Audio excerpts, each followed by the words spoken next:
hired by the Center for Law and Health Sciences was to do work on children and medicine.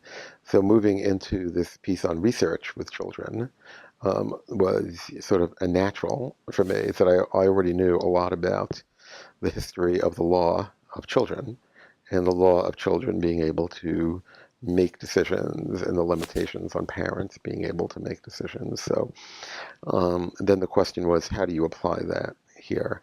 There was just the beginning of a body of law on transplants, on kidney transplants at that time, or identical twins, that kidneys were being removed from the healthy twin and placed into the sick twin who needed the kidney. And that raised very, very novel issues at the time, which is it okay to take a perfectly healthy kidney out of one child, out of a child at all?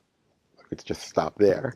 And does it matter why you're doing it? So the early cases were interesting because of who we think of as children has changed, that the original twins were 19 years old.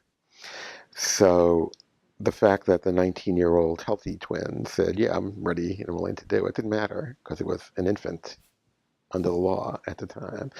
So you have this body of law about children that started out dealing with 19-year-olds, where the courts said, he agrees, that's fine with us, sort of thing. And then there were a few other cases that deal with that. And those were cases which ultimately said that would seem to justify parents consenting to harmful things being done to one child in order to benefit somebody else. And that is the analogy to research on children where there's no direct benefit to them. So you had this starting point that it was possible, at least the court said it was possible.